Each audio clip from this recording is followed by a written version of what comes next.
So, the idea of a couples match is something which a lot of people have heard of and that they may be interested in, but they may be worried that there's a chance that if you couples match, then one of you, whoever necessarily might not necessarily have done as well as they wanted to, they might kind of drag the other one down. And in some application systems, the idea of a coupled application does work like that.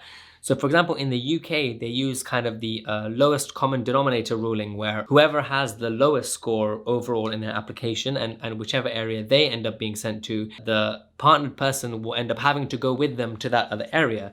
And that can make it a little bit awkward. For example, if you're not necessarily married or you're kind of in that half zone and you're not sure, then that idea of one of you dragging the other one down can be a little bit awkward. And then you have that conversation of saying, you know what, maybe I don't want a couples match with you because I really am passionate about pursuing my top choice and I don't want to risk that happening. And it's basically just not a great system in some places.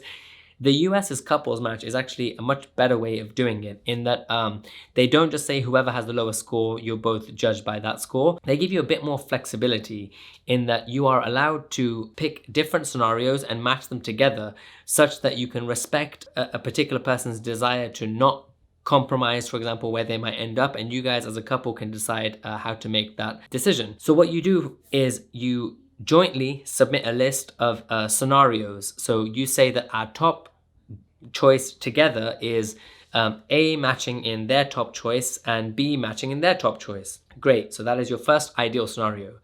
Then as your number two scenario, you can still list our number two scenario is A matching in their top choice and B matching in their second choice. Your number three could be A matching in their top choice and B matching in their third choice. So for example, you guys can decide if you if you want to prioritize one partner's in particular, their desire or their dream of having their specific program. They don't need to compromise. So you're basically just allowed to make that kind of flexibility and submit your list such that it goes through every eventuality and you guys are in control of where that sacrifice happens as you work your way through every potential combination of things. So I think that's really good. And it means that it increases the chances, if you are a couple, that you'll be able to stay together as part of this journey. The other thing I'll say about people who are applying as couples, or not even people who are applying as couples, but people who may have a significant reason based on marriage or based on where their partner is living to want to stay in a particular locality, it is actually very, very common and almost approved of that you should contact programs, and whether it's on your interview day or when you're sending that follow-up email right before the rank list explaining why a program is really your top choice, it is accepted and I would even say welcomed from programs for you to email them and explain to them, my husband, for example, works in New York, which is why your program is absolutely my top priority. In some places, I think in the UK, I would never have even thought to have mentioned something like that.